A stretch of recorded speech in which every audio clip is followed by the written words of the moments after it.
What's up guys, welcome back, Leo Patzel Productions. Thank you very much for tuning in. In today's video, we're going to be having a closer look at this 3000 nit 7-inch camera monitor.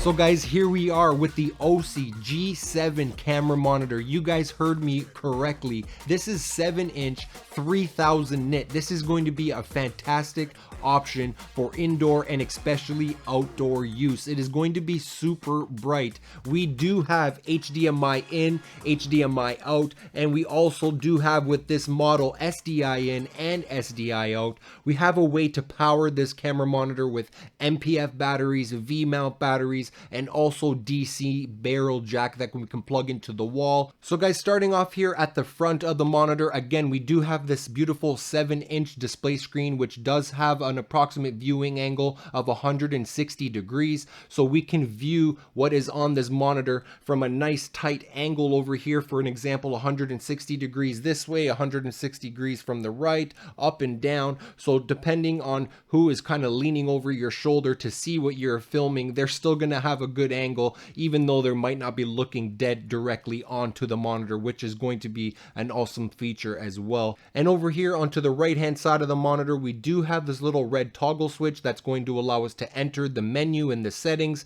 and to scroll through and select. So you just want to toggle up or down, left and right, or press down on this red little toggle switch right here to navigate through the menu and select and program this monitor as you would like to between all the tools and settings and features that we have here within the menu. So taking a look over here to the right hand side of the monitor, you'll notice that we have two jacks over here. One of them is going to be our headphone jack, which is going to allow us to obviously plug in a set of headphones and be able to monitor the audio of whatever we are recording and filming. And just next to that, we do have a remote jack. I'm not exactly sure what the remote jack feature is going to allow us to do, so I definitely do plan to look into a little bit more detail about that, and if I find any information, I will let you guys know within this video. So taking a look over here to the left hand side of the monitor, you'll notice that we do have a slot here to insert an SD card, and by us inserting an SD card, that is going to allow us to perform any firmware updates and also be able to load our own custom LUTs to that SD card, insert it into the monitor, go within the menu and settings, and upload our own custom 3D LUTs to this camera monitor. So as far as mounting options, we do have two mounting options within this monitor. Over here at the bottom of the monitor, again, we have 1/4-inch threads along with the RE locking pins, which is going to help and prevent the monitor from twisting depending on what type of mount you plan to use with this monitor. And along with that, as we have at the bottom, we also do here have at the top of the monitor another set of 1/4-20 threads that's going to allow us to mount the monitor either from the top or from the bottom. As we turn around the monitor over here, we'll start over here onto the right hand side. We do have two SDIs. Again, one of them is going to be SDI input, and we also have SDI output as well. There is another model of this monitor which is called the T7, which only has the HDMI input and output. This G7 has the option for both, again, HDMI input and output and SDI input and output. So right above the SDI and HDMI inputs on the top right hand side of the monitor, we do have the power switch, which is obviously going to power on or power off the monitor. So as far as powering this monitor, we actually do have a few different options that we can take advantage of. You will notice right now that I currently have installed this V-mount battery plate, which is included in the kit, and it's very easy to install with the 3 screws that are provided, and therefore now we can power this monitor with a V-mount battery. because again, at 3000 nits, it's probably going to take quite a bit of battery. So being able to power this monitor with a V-mount battery is going to extend the period of time that we're going to be able to film and use this monitor for those long days of filming. So right underneath this V-mount battery plate, we do have the standard MPF battery slot, which is going to allow us to obviously install an MPF battery and power the monitor that way if you want to go that route. Over here onto the bottom left hand side corner over here, you'll notice that we do have a DC barrel jack, which is going to allow us to two options. Again, plug the DC barrel jack to the V-mount battery, which the cable is included. We do have a D-tap to DC barrel jack cable that's included with the kit. So right out of the box, we have the V-mount battery plate, we have the cable to power from the V-mount battery to the DC barrel jack, which is just fantastic. So Osee did include an AC/DC adapter, which is going to allow us to plug this monitor directly into the wall, and the other end of the cable is going to be able to get plugged in to this DC barrel jack. So it does say right over here 11 volts to 17 volts DC in. So as far as powering this monitor, we do have a bunch of options to take advantage of. So I will like to mention that the build quality and material that this G7 is designed with seems to be a nice solid ABS type of hard plastic, which just feels like it's nice and durable. I will also say that the inside of this monitor is actually built with an aluminum frame, which is connected to our quarter 20 threads here at the top and the bottom. So as far as mounting this monitor, it's not going to feel like it's cheap and gonna break. It's going to feel nice and solid. I will also mention that this monitor weighs approximately 450 grams, which is approximately 1 pound. So the approximate dimensions of this monitor comes in at approximately 7.5 inches from left to right, about 4.5 inches tall, and about 1 inch thick. So just observing some additional features of the exterior of this monitor, you will notice that we do have some grill ventilation here at the top of the monitor along with the bottom of the monitor. And again, this monitor does have an internal fan, which we will be able to adjust the settings for that fan within the menu and settings. So guys, next I wanted to have a closer look at this protective carrying case that's included with the G7 monitor. I'm very impressed and happy that this carrying case is included with the kit, because now we have somewhere that we can store our monitor when we are not using it, and it's also going to be protected. And along with that, now I have somewhere to carry this monitor when I'm traveling. So that is just a fantastic feature. It is well built, nice and strong. We do have these little locking clips here at the front, a nice little handle here. And next, also when we open it, you will notice the inside is all foam padding, and it's all spaced out directly to fit the monitor and all of the accessories. So first off, we do have the owner's manual that's included with the kit that's going to show us obviously how to use the monitor, how to care for it, all the specs and features, everything that we need to know. Nice and easy to read and very straightforward. So next over here we have the sunshade sun hood, which is included with the kit. This is going to mount directly onto the monitor. I'm going to say that this does seem like it's well built and well designed, and it is made specifically for the G7 monitor. It's not like a universal sunshade sun hood that just kind of fits any 7-inch monitor.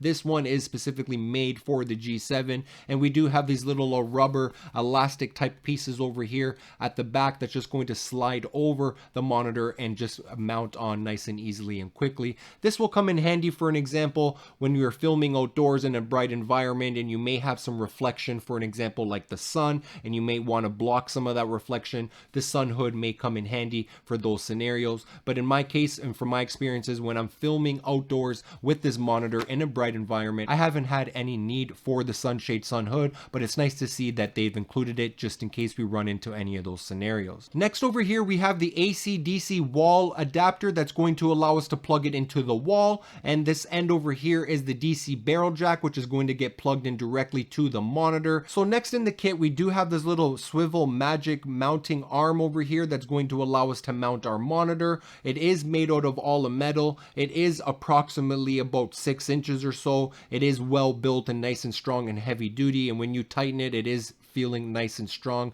and nice and secure. On the one end over here, we do have the cold shoe mount that's going to be able to mount to our camera or onto our camera rig. On the other end over here, we do have quarter 20 that's going to allow us to mount to the bottom or to the top of the monitor. And also included in the kit, as I mentioned previously, we do have the V-mount battery plate, which I currently do already have installed onto the back of the monitor. That is one of the very first things that I took advantage of when unboxing and setting up this camera monitor. We do also have another power cable that's included with the kit, which is a D-tap to DC cable, and this cable is going to allow us to take advantage of the V-mount battery plate and the V-mount battery. So the one end of the cable is going to be able to get plugged into the V-mount battery D-tap output, and the other end of the cable is going to go ahead and get connected to the DC input at the back of the camera monitor.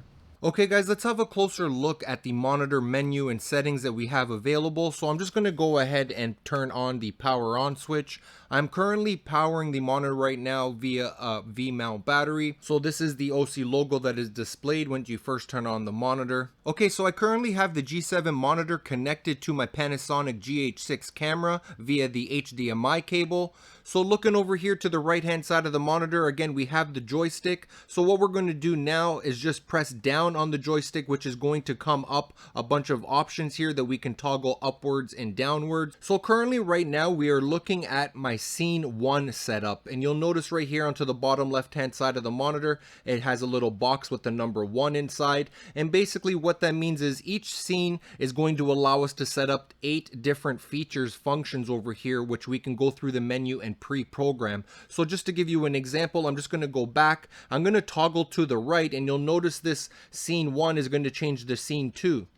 Okay, so right now we're looking at scene 2, which I have my basically exposure screen right here set up with my waveforms, my vectorscope, and my histogram. If I go over to scene 3, you'll notice it says 3 there onto the bottom left hand side, and I have my waveforms set up over here nice and small. I have my focus assist set up as well, and you'll notice I have these black bars at the top and bottom for my aspect ratio. And if I go over to scene number 4, again, displayed number 4 on the bottom left, and you'll notice over here, again, I have my waveform displayed onto the top right, but now I have the black boxes on my right hand side and my left hand side, and now that I'm going to be filming in a 9:16 aspect ratio for any kind of social media content. So basically I've set up these different scenes according to my likings and how I'm going to be either exposing or focusing or what kind of content I'm going to be filming. So let's start off, let's go back to scene number 1. I'm just going to press it over to the left hand side, the joystick.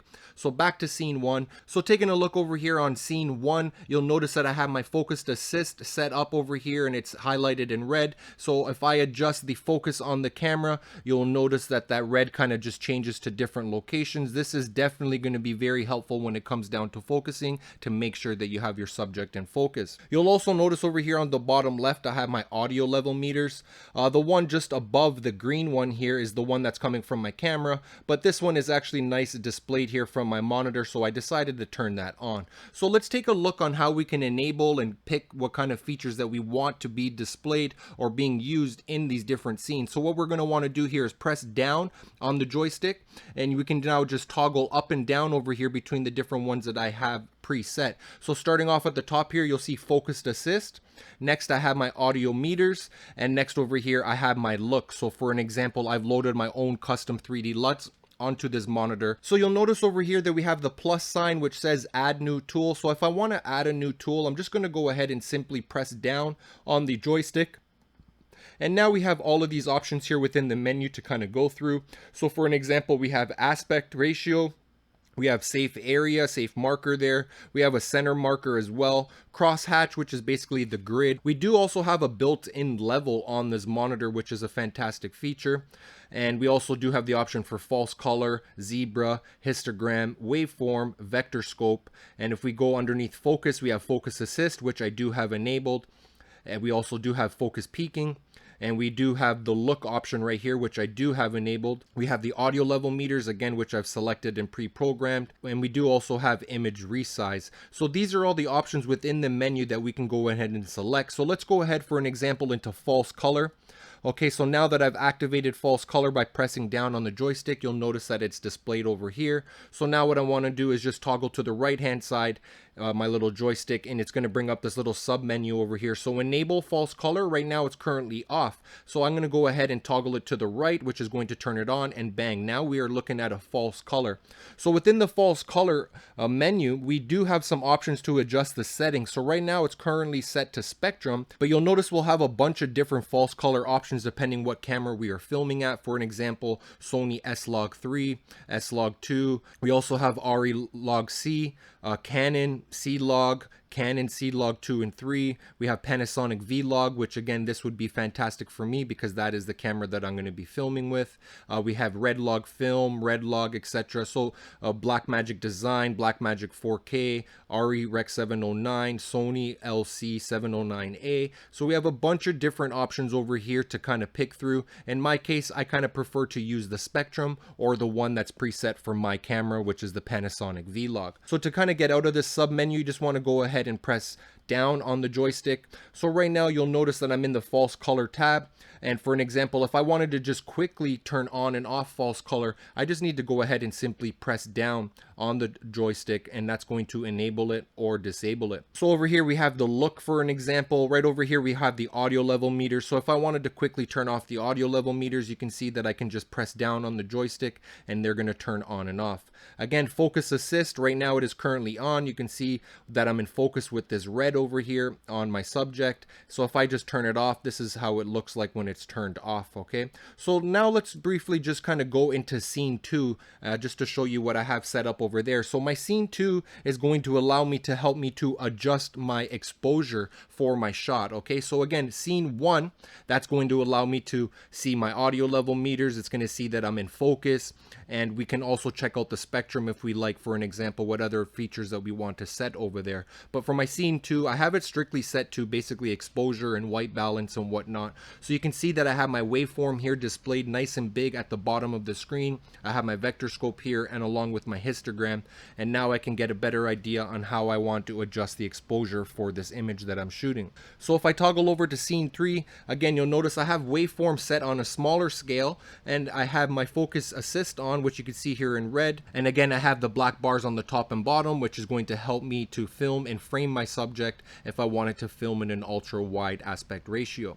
So going over to scene number 4, again, I have this for social media content. Again, it is the 9:16 aspect ratio. You'll notice that it's kind of black and on the right and the left hand side. I'm also still going to want to be able to see my waveform over here, and I also want to be able to see that I'm in focus or not. So this is what I have mine set to. I wanted to kind of go back over here to my exposure one, scene number 2, to take a look at the options that we have for positioning and also the opacity for the waveform and all of these other scopes over here. So let's just take a look over here. Let's go ahead and enter the menu. You'll notice that I have false color available in this option right here, so I can go ahead and also turn on false color right there on my fingertips.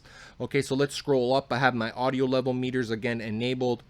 I also have my vector scope and histogram and again waveform. So let's jump into waveform because that one is going to allow us to adjust a bunch of settings within the waveform. So let's go ahead and click on that. So you can see right now it is on the waveform and that is off. So we do have the option underneath settings to have it to set to RGB, which we're currently looking at right now. We have it set to parade so we can see the red and green and blue channel. And we also have the luma, which is also a nice feature, so we can see the luminance of the exposure.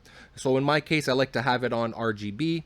And next over here, we have the size option. So right now it's set to large, which is going across the whole bottom of the screen, but we can also set it to small, which is going to bring it right over here. But let's say I have my vector scope there, which it's kind of overlapping my vector scope. So let's go ahead and adjust the location of that. So now I have my waveforms on the bottom right, or I can keep on toggling. I can have it here at the bottom in the middle. I can have it over to the left, etc., all around the screen along the perimeter. So I think this right here would be another great option. Again, just to go back over to size, again, we have small and medium. So this is the medium middle size right here. It's towards the bottom. It's not taking up the whole bottom of the screen, but it is a nice size that we could go and resort to if we like that option. So just going back to the large size, because that's where I like to have it on this scene. Let's go over to opacity. So right now you'll notice that we can't really see through the waveform, which may be blocking our subject. So for an example, right now the opacity is at 0, so we're not going to be able to see through it. But if I toggle over to the right, and you'll notice that we'll be able to slowly see more and more through the waveform, which is not kind of blocking my subject or whatever I'm framing. So with the opacity set to 3, you can see that we can kind of see right through the waveform. But again, in my opinion, it's not that easy to be able to see the waveform itself, that information. So having it set to opacity to number 2 is going to make it a little bit darker and easier to see, or we can set it to number 1, which again is going to make it a little bit darker and easier for to see. And we can also set it to 0, which we're not going to be able to see through the waveform whatsoever. So we can do the same type of settings here with the vectorscope and the histogram. Okay, so the other option that we want to be able to know about, if we hold this joystick to the left for about 3 seconds or so, 1, 2, 3, now we're going to be able to go into the menu settings. So when I first got this monitor right out of the box, the input was set to SDI, so I was not getting an image from my camera to the monitor at first. So I had to go into the setting over here underneath input and change it over to HDMI. So that's something that you're going to definitely want to take note of and adjust those settings accordingly. Next over here we have the volume control. So if we want to go ahead to and adjust the volume, for an example, we just want to press down on the joystick. That's going to allow us to go from the left hand side to the right hand side to adjust these settings. So now if I wanted to go ahead and increase these, I'm just going to toggle over to the right. It looks like it's going to allow us to go all the way up to 31, and it looks like we're probably going to be able to go all the way down to 0. So that's another thing just to take note of. It's nice and fast and easy to be able to adjust these settings because we can literally hold down on the joystick and we don't need to press it a bunch of times to get where we need to go. We can just press and hold it, and it's going to allow us to go through the menu and settings nice, fast, and easy. So if we're done with the volume, what we want to do over here is just press down. That's going to take us out of the volume settings. Next, we have the backlight option. So underneath the backlight settings, we have ambient temperature, fan speed. So I currently have it set to 25 degrees Celsius. Okay, so we can go ahead and adjust these settings over here. So for an example, the backlight, this is going to be the brightness of the monitor. It's currently set to 5. I can go ahead and bring it up all the way up to 10, which is going to be the 3000 nits brightness. Right now, I kind of picked the happy medium at 5, and we can also bring it down to 0 as well if you need to. If I'm going to be outdoors and I need to increase the brightness, this is the setting where you're going to want to go to. So another thing that you definitely want to take note of is we want to tell the monitor in this setting over here the ambient temperature so it can control the fan speed. So right now I'm in an ambient temperature of 25 degrees Celsius. I can go ahead and increase it to 30 degrees Celsius, 35 and 40 degrees Celsius as well. So between all of these settings, this is what you want to tell the monitor so it knows how to adjust the fan according to the ambient temperature. And again, just taking a look here at the text that it says, please select suitable fan speed for monitor according to actual ambient temperature on set. Display may damage if temp is set below actual value for too long. Take action before overheating. So again, this is a very important setting. So right now, if I were to be going outside to film with this monitor, it is approximately 30 degrees or so. So I think I should definitely increase it to 30 degrees Celsius. Maybe I want to bring it up to 35 degrees Celsius because maybe the humidity or whatnot, it might be a little bit hotter. So this is something that you want to definitely adjust. It would be nice if they did have the fan set to an auto setting so it would just turn on when you need to, but in this case this is how they have it laid out. So I'm going to go ahead and adjust it back to 25 degrees Celsius. I'm done with adjusting these settings over here, so I'm just going to press down on the toggle. Next we have display rotate, so we can rotate the display. It does have an automatic rotate, so for an example, if I go ahead and rotate the screen, tilt it down or tilt it up or whatever, it's going to automatically do its rotate on its own. So in my case right now, I just have it set to lock because I don't always need it to rotate on me just in case by an accident. So I have the screen rotate set to 180 degrees and the image rotate set to 0.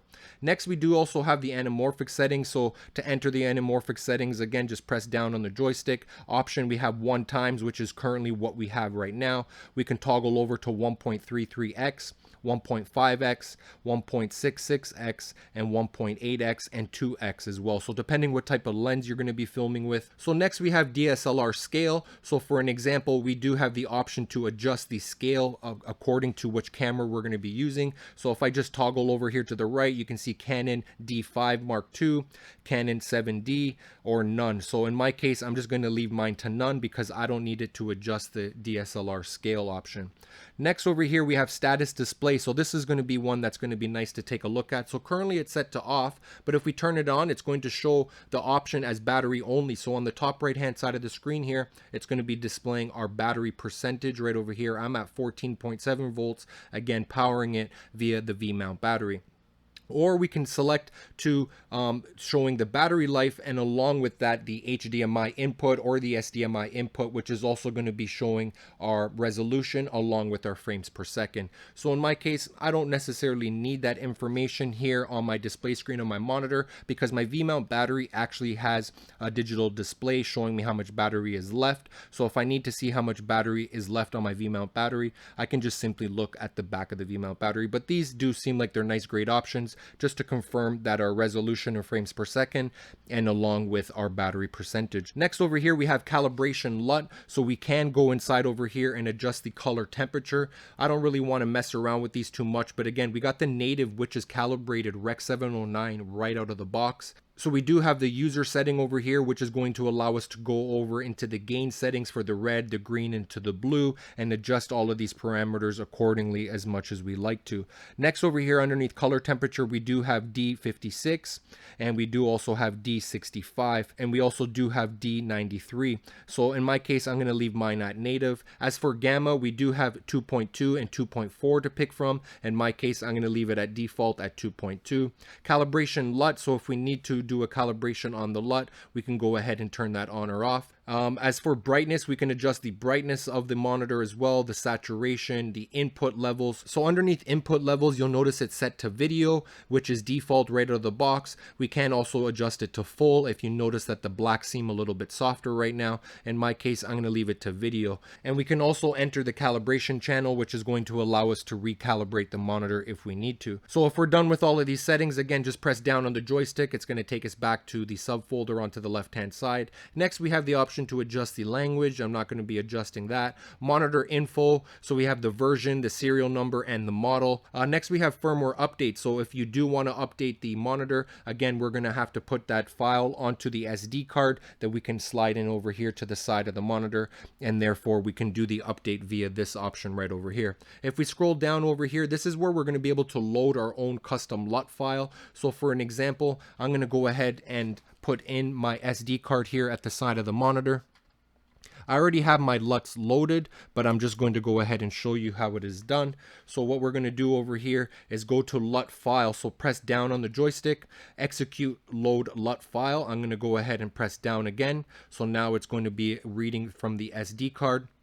And now we're going to be able to adjust either the user LUTs, the camera LUT, or the calibration LUT. So in my case, I'm going to use the user LUT. Okay, so right now either I can go to return, or this is the Lumix SD card that I've recently used on my camera. So I'm just going to go ahead and press enter on that. And now I have my 3 LUTs here that you can see that I've loaded onto the SD card. In this case, for an example, I'm going to load the Panasonic Vlog to Rec 709 cube file. So I'm just going to go ahead and press enter. And where do I want to have that installed? For an example, let's go ahead and put it on number 4, just to give you an example, because number 4 I don't have anything on. Again, I have 2 LUTs over here that are going to be used with my Z camera, Zcam E2M4, and the Panasonic Vlog to Rec 709. Again, it's the same LUT that I'm loading right now, but just to show you on how it's done, I'm going to load it down to number 4. So let's select user number 4.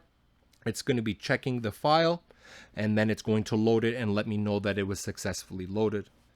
File writing right now, and file write complete. Okay, perfect. So it's showing that it is installed correctly. I'm just going to go over here at the top to return. I'm going to go back here at the top as well and return. I'm just going to press down on the toggle, and again I'm going to go ahead and get out of here. So for me to get out of here, I don't see any return option, but it's telling me if I press the joystick to the left, it's going to return and exit. So let's go ahead and do that. So next over here we have factory reset, and this is where we're going to be able to do obviously a factory reset. Okay, so for us to get out of this menu over here, what we want to do is just toggle the joystick over to the right hand side. That's going to take us back to the main screen. So for an example, if I wanted to load my LUT now to this image over here, what I'm going to do is press down on the joystick. I'm going to scroll down to look. So what I want to do is enter the look option. So you'll notice I'm going to press the arrow to the right hand side to go within that menu. So underneath the look setting, where I'm going to be able to enable my LUT, you'll notice that underneath enable it's set to off. So I'm just going to go ahead and turn that on. You'll notice that my image got much darker over here because I actually have my LUT installed on my camera,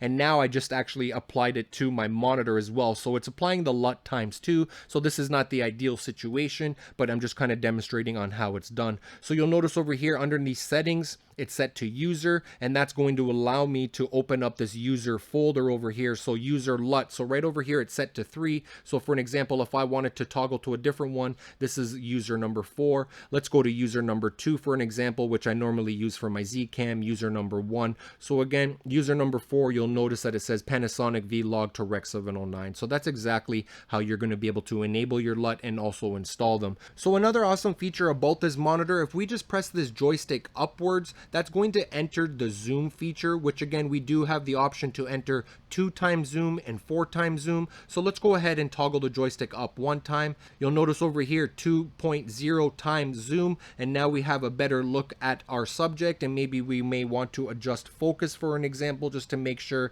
that the focus is nice and sharp. So if we just toggle up one more time, that's going to enter the 4x zoom. So now we are really super punched in. As you can see, the image quality looks really nice even at 4x zoom, and again, we can just make sure and confirm that we are in focus and everything is looking fantastic the way that we want to. So now just to exit out of here, you just want to go ahead and toggle down on the joystick 2 times, and that's going to get you back to your regular view. So it looks like we have a better understanding of all the features that we have within the menu. If you guys have a specific question regarding the menu and settings, feel free to let me know in the comment section down below. If you guys are looking for possibly a more detailed video in regards to the menu and settings, you literally want me to go through each specific menu setting, let me know down in the comment section down below. I have no problem doing that. I just wanted to give you guys a rough breakdown and look on how to use this monitor within the menu and settings. Well guys, it looks like it's that time of the video where I'm going to be giving you guys my overall thoughts and opinion and review about the G7. If you guys cannot tell already, I'm definitely impressed with the build quality,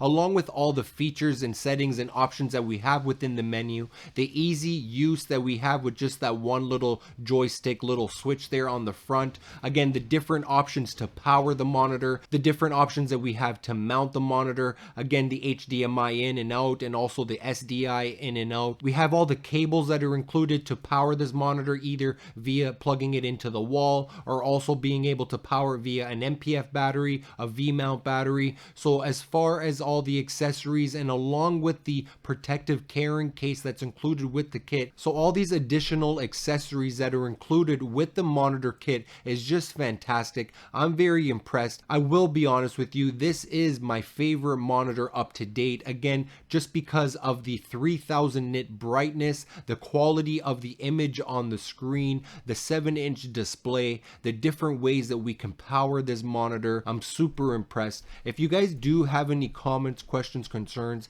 let me know down in the comment section down below. I'm looking forward to seeing you guys on the next video. I appreciate you guys watching. Don't forget, like, subscribe, comment, all that good stuff, and I'll catch you guys on the next one. Peace.